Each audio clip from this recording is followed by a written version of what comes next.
limit x approaching 0, positive 1 over x r is equal to positive infinite. And then b, limit x approaching 0, negative. So we have 1 over xr, where we have our positive infinite and negative infinite. Positive if r is even, and then if r is odd. Then letter C,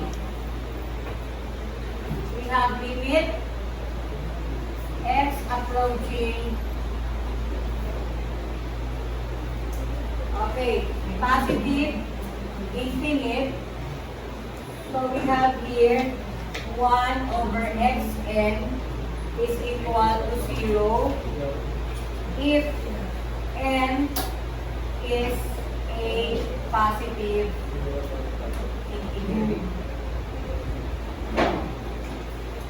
Okay, so from here, it means that our r is the exponent of our variable x. So, we're going to use this one for our topic. Okay, so let's have here. So when we say pala ng positive infinite, it means that we are referring to all positive numbers.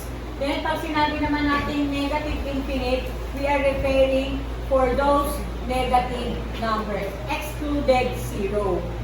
Okay, then for this one, okay, once we have this one, 1 over xn, where our n is a positive integer, so it can be 1, 2, 3, 4, 5. Okay, it is always equal to 0. Okay, so the first skills po that we have to learn for this topic is first, we're going to evaluate the given. So let's say we have here, find limit x approaching positive infinite. Then we have here 5x minus 4 over 2x plus 3. Okay, I want you to have this one, to evaluate this one, and give the final score with at least in 5 steps. Pag sinabi natin 5 steps, ibig sabihin 5 or more steps. 4 steps po, hindi po siya counted. Okay, so at least, bali minimum of 5 steps. Okay, so how are we going to evaluate this one? So for step 1, okay, so we have here limit as x approaching positive infinity. So what we're going to do is, we're going to get the variable with the highest exponent. Since the two variable x both have raised to 1 only, di ba? So, ibig sabihin, yung ating pong variable with the highest exponent is x raised to 1. That is imaginary 1. So, yung nakuha po natin yun po yung gagawin nating factor. So, what we're going to do is, we're going to make our x raised to 1 as the denominator of each term. So, magiging 5x over x minus 4 over x all over 2x over x plus 3 over x. Nasusundan po ba? Bakit daw natin ginawang over x? Kasi po, yung ating x, which is our variable, ang kanya lang pong highest exponent is 1. Siya po ang gagawin nating factor ng lahat, pinaka-greatest common factors. Okay, so, it means that i-divide po doon natin lahat ng term ng x. Nasusundan po ba? So, it will be made more clear to you if we're going to have our second example. Okay, para makakita niyo yung difference. Okay, next. After po nito, for our step 2, again, limit x approaching positive infinite. So, we're going to simplify. X divided by x is 1.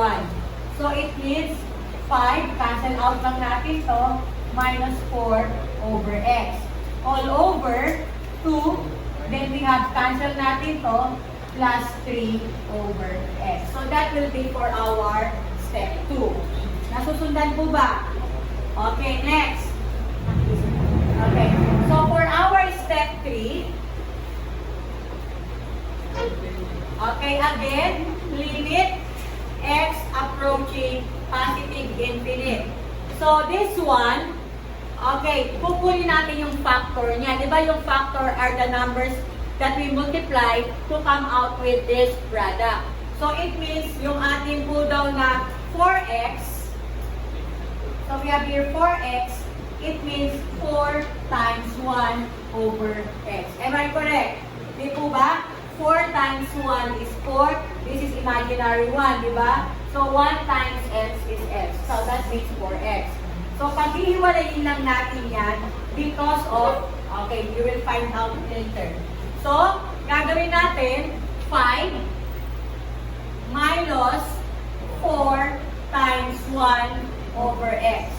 All over, so we have 2 plus 3 times 1 over x. Now, we go to our letter C.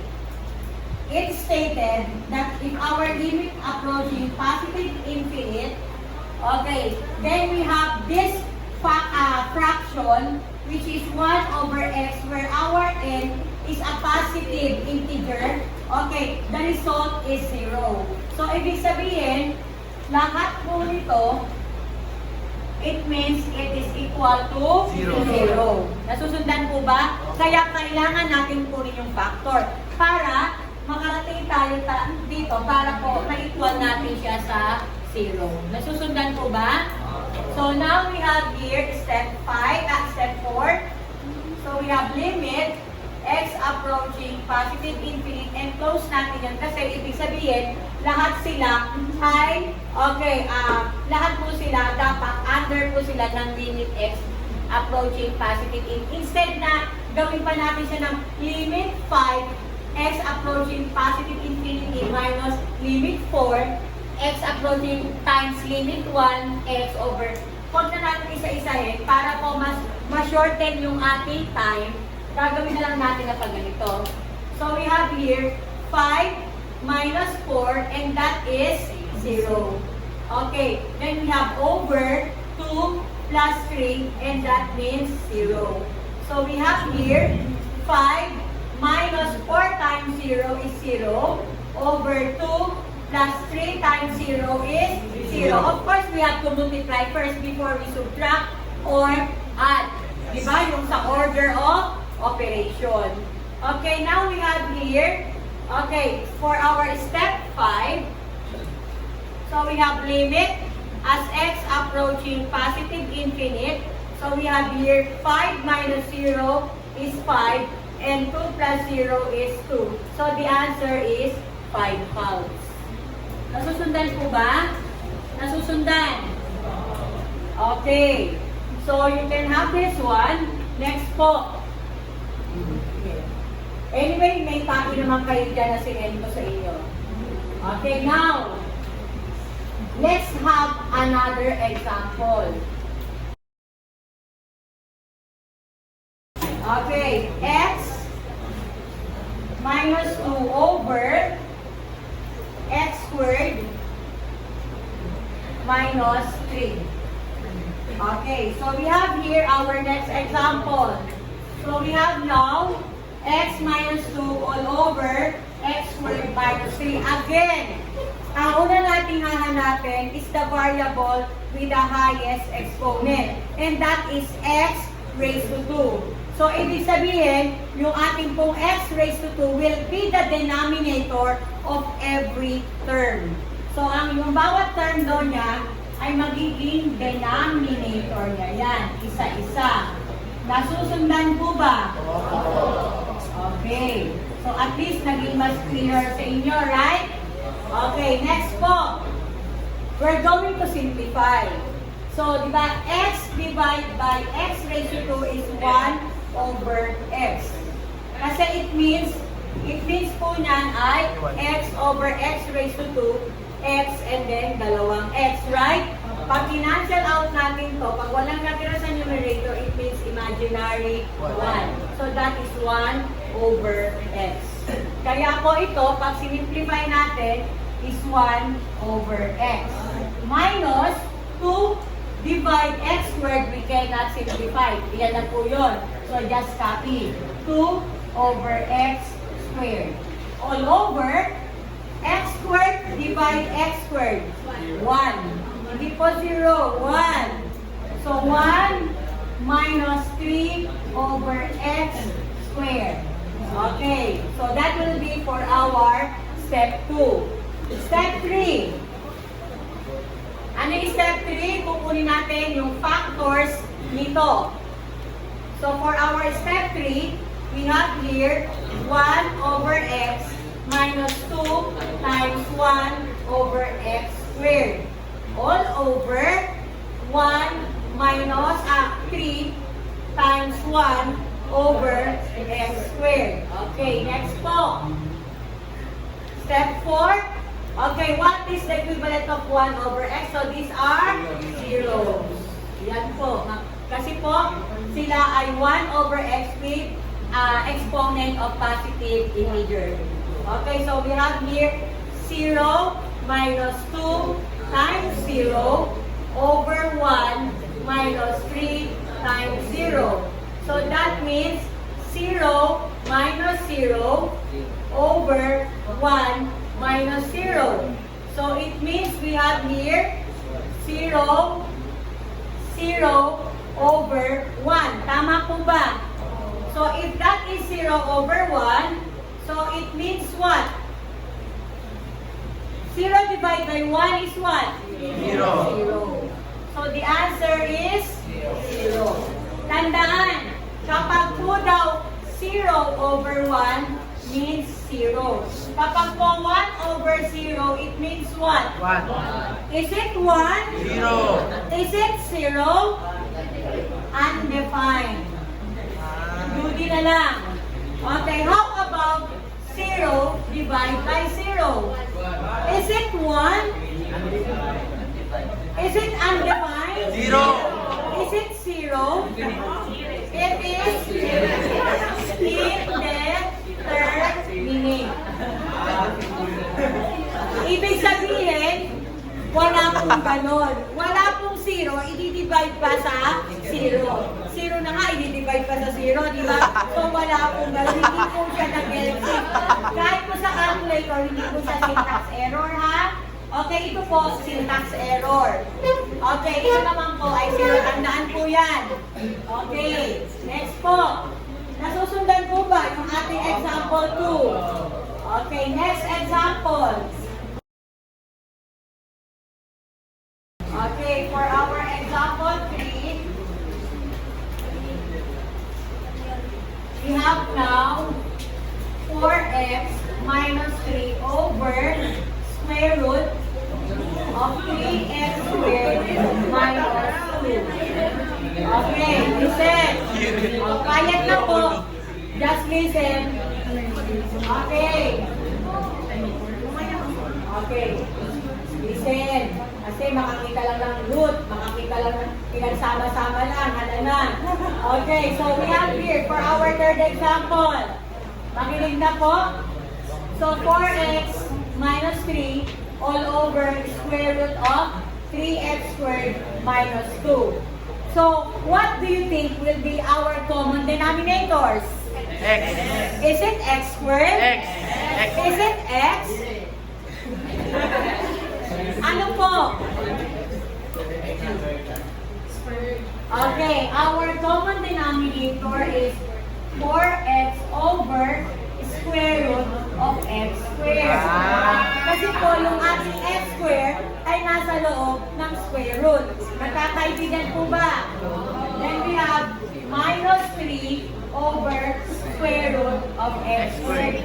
Over. Hindi natin siya pwedeng paghiwalayin kasi nasa loob po siya ng iisang square root. Kasi they are counted as 1. Okay, now we have here square root of 3x squared minus 2 all over square root of x squared. Nasusundan po ba? Okay, and then we all know that square root of x squared, cancel lang natin to, means x. Okay, so for our step 2, we have now 4x over x minus 3 over x all over. Ito po, hindi natin siya gagawin over x since nasa ibabaw niya yung square root. Gagawin natin siya, ipapaloob na lang natin siya sa iisang square root. Para po ba, di ba we have the square root of 1 divided by the square root of 4. Pwede siya maging square root of 1/4. Nakakaintindihan po ba? So, gagawin lang po natin siya as 1. So, we have here square root of, ngayon, since nasa loob na siya, pwede na natin siyang paghiwalayin. Just like yung ganito aming numerator. So, magiging 3x squared over x squared minus 2 over x squared. Nasusundan po ba? Ba't humina? Okay. Nasusundan? Opo. Okay, next. Mina. Step 3. So we have here, cancellation na natin, simplify. So we have 4 minus 3 over x. All over square root of 3 minus 2 over x squared. Nasusundan? Okay. Step 4. So we have now 4 minus 3 times 1 over x over square root of 3 minus 2 times 1 over x squared. Okay. Step 5. So we have 4 minus 3 times 0 over square root of 3 minus 2 times 0. So that means 4 minus 0 over square root of 3 minus 0. So, step 6, kasi diba, sabi ko minimum. Ibig sabihin, it can be more than 5 steps. So, we have here, limit x approaching positive infinite. So, we have now 4 minus 0 is 0, 4. So, we have 4 over 3 minus 0, 3 square root of 3. Bawal po yan. Kasi bawal po, okay lang po ang final answer na radical yung numerator. Pero kapag po denominator, we have to what? Rationalize denominator. Ano daw ibig sabihin ng rationalizing denominator? Ibig sabihin, gagawin natin rational yung denominator. Gagawin natin siyang real number. Ano daw yun? Gagawin natin siyang, okay, whole number, integers, at pwedeng decimal, pwedeng fraction, pwedeng counting numbers. Okay, so what we're going to do is, para po maging counting number siya, ay multiply natin siya up and down by square root of 3. And that makes 4 square root of 3, 3 times 3, square root of 9. And what is the root of 9? 3. So we have here 4 square root of 3 over 3. So this will be the final answer. Hindi na po, pero kung pwede pa natin paliitin yung 4/3, paliliitin pa natin. Since hindi na po pwede, yan na po yung simplest answer. Simplest form of the answer. Nakakaintindihan po ba? Okay. Next. Okay, next example is evaluate limit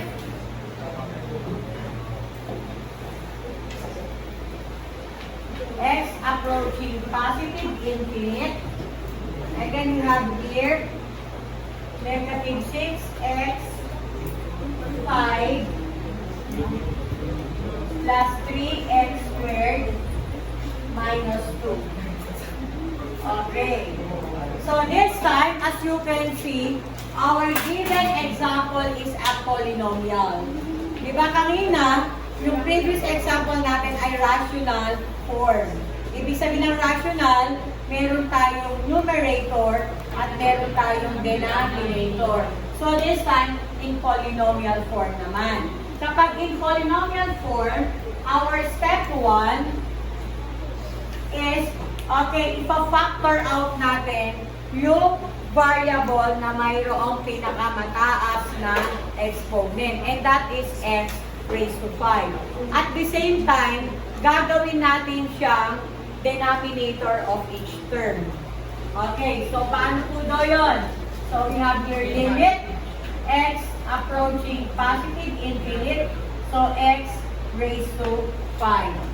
Then we have here negative 6 x raised to 5 over x raised to 5 plus 3 x raised to 2 over x raised to 5 minus 2 over x raised to 5. Okay, then of course we have to simplify. So limit x approaching positive infinite, so x raised to 5, it means negative 6 plus 3 over x raised to 3. Kasi po, 5 minus 2 is 3. Then we have minus 2 over x raised to 5. Siyempre, po natin yung factor nung ating second and last term. So, step 3, limit as x approaching positive infinite, x raised to 5. So, negative 6 plus 3 times 1 over x raised to 3 minus 2 times 1 over x raised to 5. Okay, and then we have here step 4. So, we have limit x approaching raised to 5, x approaching positive infinite. So we have here negative 6 plus 3 times 0 minus 2 times 0. So we have here our step 5. So we have limit x approaching 5 as x positive infinite. So we have here negative 6. As you can see, we can have the step 6. Okay, tandaan po, kapag po daw yung ating po, so we have here a positive infinite, yung given, hindi na po natin kailangan pang i-find out if our r is an odd or even number. Kapag po positive infinite siya, automatic whether our exponent or our r is odd or even is still a positive infinite. Multiply by negative 6, so the answer is negative infinite. Positive times negative is negative. Hindi na po natin ilalagay yung 6 kasi po yung 6 ay nasa loob din ng negative infinite. Nagkakaintindihan po ba? Is it clear? Now, okay, what will be the effect if our given is limit x approaching negative infinite? Kunyari, ang given naman, for our next example, the same given. The same given na, ito naman po ang nagkaiba. Ginawa ko naman po siyang negative infinite.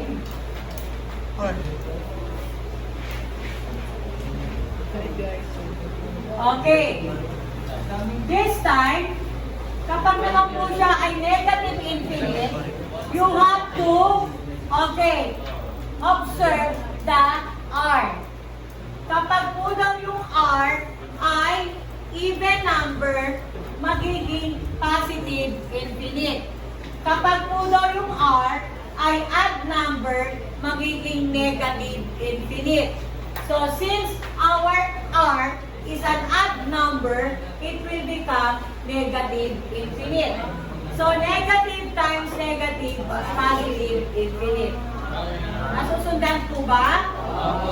Okay. Pero tandaan na, let's say it is 4. Kung 4 to, okay, magiging positive infinite yan. So, magiging negative infinite. Nasusundan po ba? Tatandaan lang, magiging observant lang tayo sa exponent ng ating x kung ito ay negative infinite. Kasi pwede po siyang mapalitan ng sign. Kung ang ating R is an odd number. Pero kung ang ating R is even, still, okay, even number, magiging positive infinite po siya. Kung ang R natin ay odd number, magiging negative infinite siya. Iyon lang po ay ginagawa natin kapag ang given ay limit as x approaching negative infinite or approaching positive infinite. Nakakaintindihan po ba? Nakakaintindihan? Okay. So, ganyan lang po yung ating topic 1. Okay, now, punta naman tayo sa topic 2.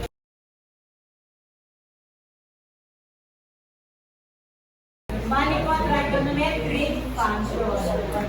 Okay. Ano pa lang tayo? Opening remarks. So, ibig sabihin po nito ay getting the value pa lang. Wala pa tayo talaga sa process. Ha? Okay. Trigonometric function. Tatlo lang po ito. Sine, cosine, at saka yung ating pong natural number. So, we have here. Pupunin pa lang po natin yung equivalent value. So, we have here. Okay, limit. As x as t approaching 0, so we have here sine t all over t. Then we have limit t approaching 0, so we have here 1 minus cosine t all over t. And then we have limit. Okay, t approaching 0, e raised to t minus 1 all over t. Okay, so this one is, okay, application for our sine. Opo, yung iba tawag sin, pero that is sine. So we have sine, and then we have the cosine, and then this is the natural exponential logarithmic. Nakakanya na yung ating t. Okay, now, ganito lang po yun. So, I will write the process and then through the process, gawin nyo po sa inyong calculator, dapat mag-come out po kayo with the answer na nakasulat sa board. Example po, sa letter A muna tayo. For our sine t all over t. Okay, number 1. Let's say we have here sine 1.5. So, in order to get the equivalent of this one up to 6 decimal places, ito po yung kanyang process. Kung paano daw siya makukuha through your calculator.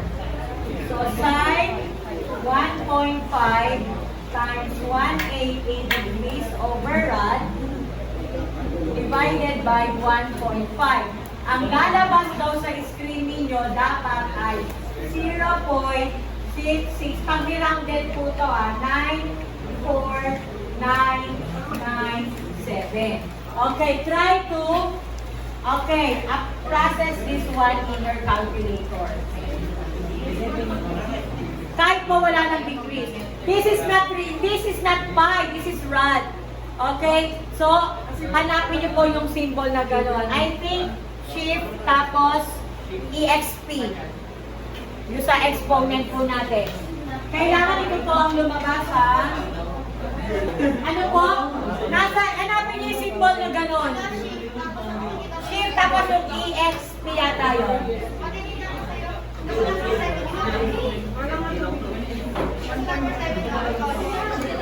Tandaan nyo, listen. Okay, makinig. Makinig po. Excuse me. Hello po. Yung sa calculator po natin, makinig. Okay, ito po naka-elevated. Makinig po. Ito naka-elevated. Ito po ay major function. Yung nasa base po, ito ay minor function. Para gumana lahat ng nasa base, pipiliin natin yung shift or yung second function. Gagana na po yung mga nasa base. Kaya kapag po yung ating graph nasa base, pipiliin natin yung shift. Next, number 2. Sine. Okay, Okay, 0.8. 0.8. Dapat ang makukuha daw ninyo ay 0.896695. Opo, fix yan. Papalitan nyo na lang po ito. Ito lang po ang papalitan. At kailangan dapat kabisado nyo, wala tayong index, ha? Wala tayong index. Everything is in your mind. Number 3. Sign negative 0.5. Dapat ang lalabas daw ay 0.958851. In your activity, wala pong naman itong blanco na yan, kayo nga maglalagay. At wala pong nakalagay na process. Dapat kayo mismo alam nyo kung paano siya pipindutin para lumabas yung equivalent niya in limits fashion. Nakakaintindihan ba? Opo, direct answer na po tayo.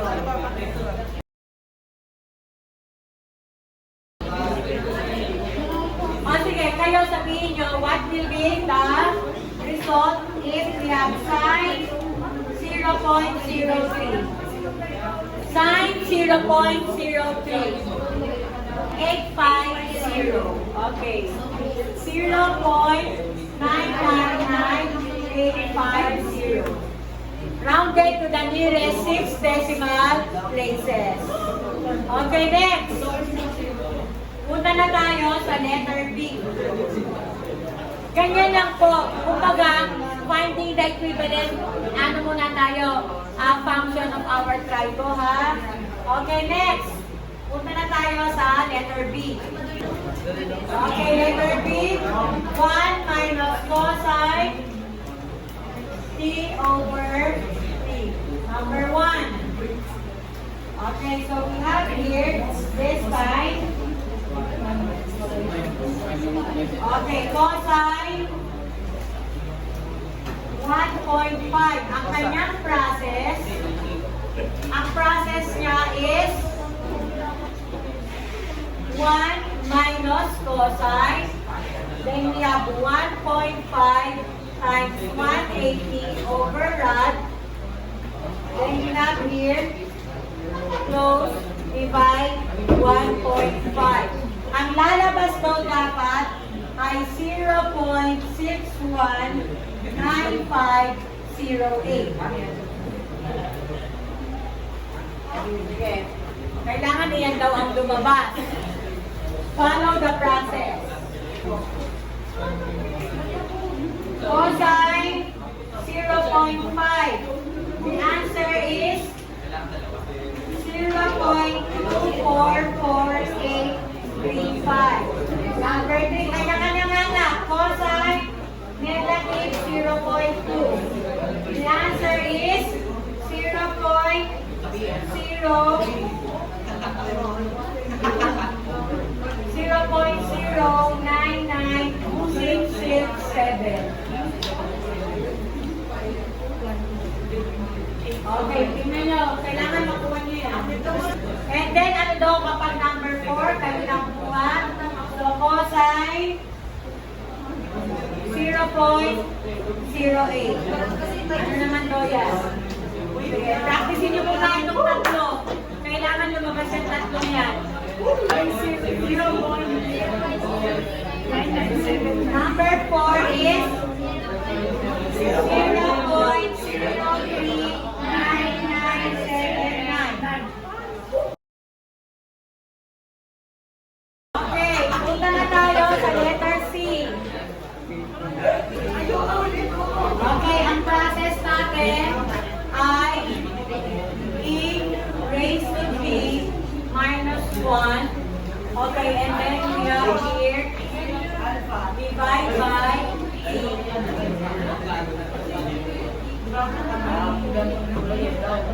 Okay, multiply by okay, 1.5.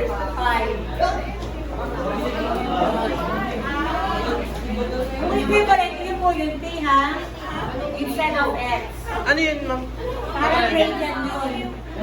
Ibig sabihin, raise to. Ay, dahil. Opo, yung ganun, raise ko yung para mag-end. Pero meron iba naman automatic.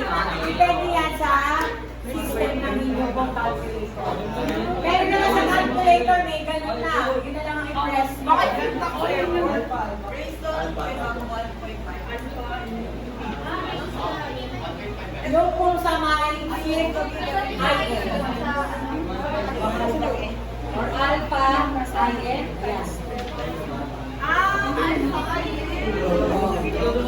Alpha IN. Kailangan pala ang lalabas is, sorry po. Okay, ang lalabas po ay 2.32113. Okay, wait lang. Ano yung kasunod dito? Kasi sabi ko, 5 lang. Kumunod kasi.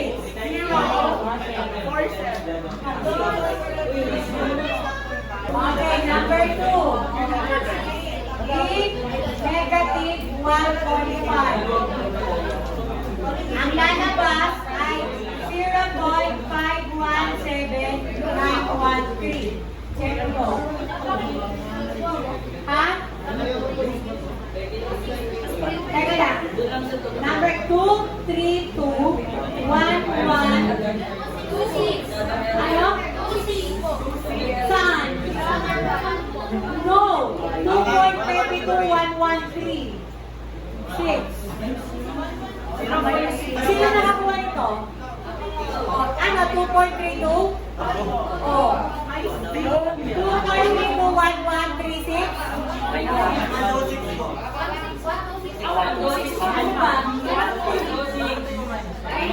Ano ba?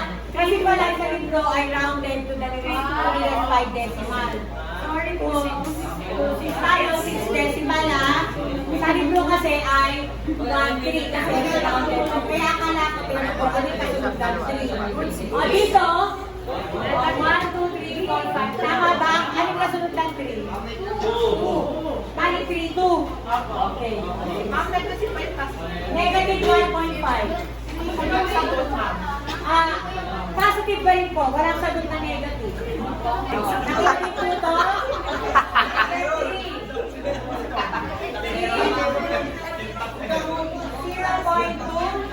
Ang sagot, 1.10701.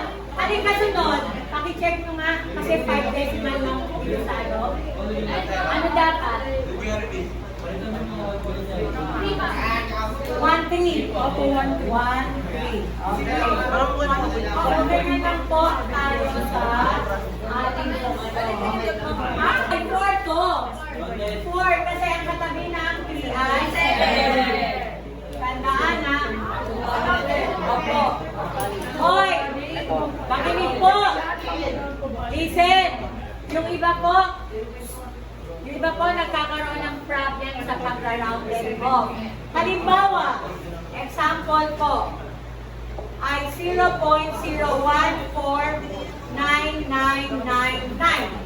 So, 1, 2, 3, 4, 5, 6, 7. Okay, what will be the answer pag rounded numbers sa nearest 6 decimal places? Ano ba rin sagot dyan? 0.01500.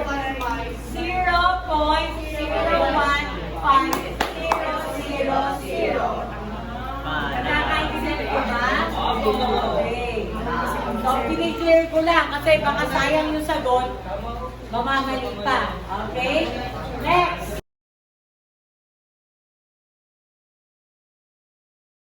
Okay, topic 3. Okay, continuity. Okay, remember, listen. Ano daw ang continuity natin? Ibig sabihin continue. Diba, remember yung ating discontinue na mayroon tayo?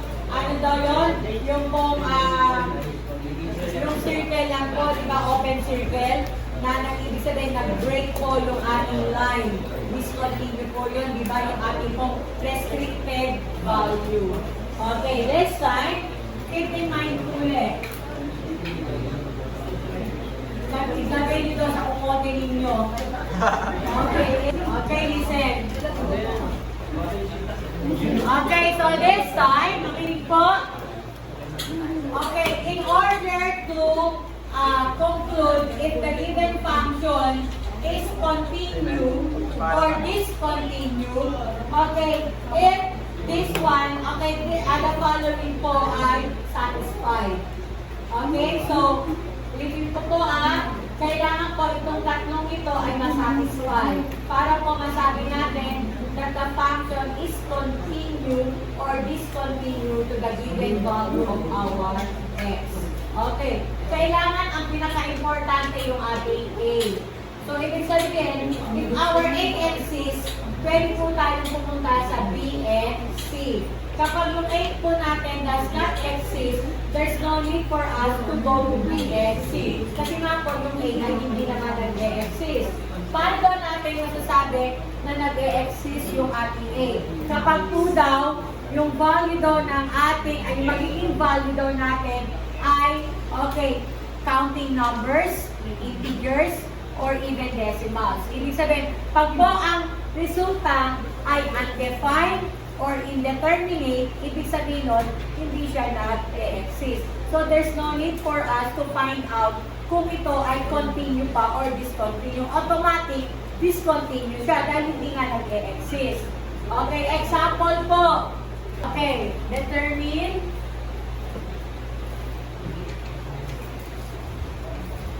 whether f of x is equal to 4x squared plus x minus 2 is continuous or discontinuous at x is equal to 1. Okay. So let's have this one. So again, our problem is we're going to find out, okay, from our given value of our f of x, if our 4x squared plus x minus 2 is continuous or discontinuous at x is equal to 1. Mapuputol ba siya if our x will be equal to 1? Or dire-diretso lang po yung kanyang line. Okay, so, or yung kanyang graph probably. So, let's start with our A. So, for our A, we have FA. So, it means that we're going to, substitute our A for the value of our X. So, it means 4, 1, and then replace all X by 1. So, it means we have here 4, 1 raised to 2 plus 1 minus 2. So we have 4 times 1 plus 1 minus 2. So we have 4 plus 1 minus 2, 5 minus 2, and that is 3. Since our answer po ay, positive integer, so ibig sabihin ito ay nag-exist. Since nag-exist to, magpo-proceed tayo sa letter B. So, our letter B is limit f of x as x approaching a. So, ibig sabihin, ang gagawin natin ay pa-limit function. So, paano daw yung ating limit function? So, yung ating po daw numerical coefficient always placed before the limit function. Kapag meron po tayong numeric coefficient or coefficient of the variable po. So, we have here 4, tapos limit as x approaching 1, then x raised to 2, plus limit as x approaching 1, x minus limit as x approaching 1, 2. Nasusundan po ba? Kung baga yung ating limit daw, isa-isa natin ilalagay dito sa ating bawat term. Nagkakaintindihan po ba? Tapos, basta yung ating daw coefficient ay laging nasa harapan ng ating limit function. Ito yung first term. Ito po yung first term. Ito yung second term. Ito yung last term. Lagi lang po natin ipapasok ito. Kasi po, our A is 1. Nagkakaintindihan po ba? Okay, next. Pupunta na tayo para katulad na dito. So, we have 4, 1 raised to 2, minus 1, minus 2. Kasi wala namang x dito. So, ibig sabihin ito constant limit. Okay, so we have now 4 minus 1, plus 1, sorry, then minus 2. So, that means 5 minus 2, so that means 3. Nasusundan po ba? Now, after po niyan, nag-e-exist po siya dahil ang ating b naman po ay number naman. Okay. So, punta tayo ngayon sa letter C. So, for our letter C, we have here limit f of x as x approaching a, okay, is equal to our fa. So, ano daw yung ating limit fx approaching a? So, that is 3. And what is our fa? 3. Okay. So, ibig sabihin po niyan, since yung ating po daw, nag-equal po daw yung dalawa, so ibig sabihin, it satisfies the condition. Diba? It satisfies the three condition. Nag-e-exist yung ating A, nag-e-exist yung ating B, equal yung ating B, at saka yung ating A. Therefore, under conclusion natin, the function is continuous at x is equal to 1. Nasusundan po ba? Kasi po, nasatisfies po niya yung tatlong condition. Nakakaintindihan po ba? Okay, next. Punta naman tayo, kailan naman ito magiging discontinuous? Okay, listen. All eyes here. Okay. So next. Listen. Okay, makinig na po. Okay, pwede na po ba tayo dito? There go. So we have here determine whether our f of x is equal to x raised to 2 minus 9 all over x minus 3 is continuous or discontinuous at x is equal to 3. Okay, paano po daw yun? Let's go to our letter A, which is f A. So it means our x is 3. So meaning to say, we're going to replace all variable x with 3. So 3 raised to 2 minus 9 over 3 minus 3. So we have 9 minus 9, 3 minus 3, 0 over 0. And this is what? Indeterminate. So since it is indeterminate, ibig sabihin po nun is, okay. Okay, in the language of calculus, 0, 0 is indeterminate. It means that the function is discontinuous at x of apo. So, ibig sabihin nito, since, okay, lagay na lang natin, since f of a does not exist, the function is discontinuous at x is equal to 3. Nagkakaintindihan po ba? So, hindi na po tayo pupunta sa ating letter B. Ngayon, bawa, just in case, nag-exist yung A natin, punta tayo sa B. Kapag yung B hindi nag-exist, hindi na tayo pupunta sa C. Nagkakaintindihan po ba? So, mamilihan naman natin, kunyari, ang sagot ay undefined. Since, okay, ito naman ng ano, does not exist, the function is discontinuous at x is equal to 3. Next! Nakakaintindihan po ba tayo? Kung kailan continuous at discontinuous.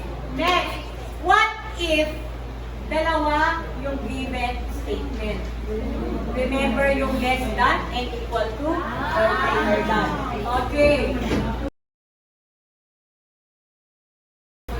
Given daw natin f of x is equal to okay, negative 2x plus 4 saka x minus 1 if x is greater than or equal to 3 if x is less than 3. Okay. Now, kapag ganito yung given, all eyes here, kasama pa rin po ito. So, kapag ganito po, even, ibig sabihin, there are two conditions to, verify. Okay, so una is for our letter A, hanapin po muna natin kung saan sila, what will be the value of our x, and that is 3. Kasi di ba ito yung pinaka-equal to 3. At nasan ba yung equal to 3? Nasa first condition. So, ibig sabihin, for our A, which is FA, gagamitan po natin siya ng F3. Kasi nandito po yung equal to 3. So, ito po yung gagamitin natin. Hindi po this one. Halimbawa, nandito po yung equal to 3, ito po yung gagamitin natin for our letter A. Kung nasaan po yung equal to. Okay, now, we have here, so now we have here, negative 2 times 3 plus 4. So that will be negative 6 plus 4. So that will be negative 2. So it exists. Nag-exist po siya. So punta tayo sa B. Ang B natin, dalawa. Bakit po dalawa? Kasi dalawa po yung ating under condition. One is less than 3 and the other one is greater than 3. Ayun po. So, nag-exist po siya dahil hindi naman po siya undefined or indeterminate. Nag-exist pa rin po ang 0 kasi nasa number 9 pa rin ang 0. Nagkakaintindihan, nasa Cartesian plane pa rin po siya. Nagkakaintindihan po. Kasi sa Cartesian plane, wala pong undefined. Saan natin siya ipa-plot? Okay? Next po. Tandaan, ang f of x is our y. Yan po yung ating y. Nagkakaintindihan yung ating x is our x-axis. Okay, ito po ay it means y. So, ibig sabihin, kapag ang y natin ay negative 2, maipa-plot pa rin po ba natin yan sa graph? Yes. So, nag-i-exist pa rin. Pero kapag ang ating y is undefined, hindi po natin yan maipa-plot, even indeterminate. Pero kapag ang ating y ay 0, mayroon pa rin, di ba? Bawa 0, 3. Saan natin siya ipa-plot? It is 0, pagkatapos po ay 3. Di ba? Na-identify pa rin natin siya sa Cartesian plane. Okay, next po. Now we go to our B. Yung B po, this is, dalawa. So we have here for our B, limit as x approaching pag greater than 3 plus. Di po ba? Kapag less than 3 minus. Since it is greater than, ito pa rin po yung ating gagamitin. So we have now, negative 2. So we have here limit. Ito, gagawin pa rin natin siya 3 plus. So we have here x plus. Then we have here, limit 4 as x approaching 3 plus. Now, sa 3 plus, ilalagay pa rin natin kung ano yung kanyang pinaka-restricted value, which is 3. Kung saan siya nag-equal. So it means we have here negative 2 times 3 plus 4. So that is negative 6 plus 4 is still negative 2. Nag-e-exist pa rin. May isa pang 2. Bali ito is B1, B1 and B2. Then we have B2. Yung B2 naman natin ay limit, ito f of x limit f of x as x approaching 3 minus. Ito naman ang ating gagamitin kasi ito yung less than. So, gagawin naman natin ay limit x as x approaching 3 minus limit 1 as x approaching 3 minus. So, we have 3 minus 1 and that is 2 and it still exists. Punta na tayo ngayon sa letter C. Nagkakaintindihan po ba? So for our letter C, ibig sabihin naman po niyan, ang ating pong i-compare is yung ating B1 at saka B2. So we have here limit f of x as x approaching 3 plus is not equal. Di po ba? Kasi isa po ay negative 2, isa po ay positive 2. So, limit f of x. Okay. So, since hindi po siya equal, ibig sabihin nun, since f of x as limit, since limit f of x as x approaching 3 does not exist, hindi po siya nag-e-exist kasi po hindi siya nag-equal. The function is discontinuous at x is equal to 3. Yan po yun. Nagkakaintindihan po ba? Ulitin ko po for our letter C. Ang letter C po, ang gagawin natin ay i-compare natin yung ating B1 saka yung ating B2. Since yung ating B1 ay negative 2 at yung ating B2 ay positive 2, ibig sabihin they are not equal. Since they are not equal, ibig sabihin yung limit f of x as x approaching 3, okay, hindi siya not-exist. Ibig sabihin, restricted value siya. So, ibig sabihin, the function is discontinuous at x is equal to 3. Ibig sabihin, pagdating po, kapag po yung ating ordered pair ay 3, tapos naparehas na yung any value of our fx, ay hindi po natin siya ma-allocate. Why? Kasi po, hindi po natin alam which one will be the pair for our x. Is it negative 2 or positive 2? Saan natin siya i-allocate? So, ibig sabihin, hindi siya nag-e-exist. Okay. Next po, ganito. Kapag atin siya ginra, ibig sabihin niyan, pwede po tayong gumawa ng table of values for this one and this one. Ang magiging itsura po niyan ay ganito. Okay, magkakaroon po siya ng broken dito po sa ating negative 3 at saka positive 2. Okay? So next po, hindi na po tayo magpa-plotting ha, kasi time consuming po yun. Okay, at least pinakita ko naman sa inyo kung paano mag-plot. Alam niyo na kung paano mag-plot ng discontinuous. Okay, next po. Now, the question is, miss, paano kapag nahandito yung equal to? Ayan. Kapag nahandito yung equal to, ito yung gagamitin natin A. Tapos ito naman ngayon, ito yung gagamitin natin A para dito. Para gano'n lang po kung nasan lang po yung equal to. Is it clear? Okay.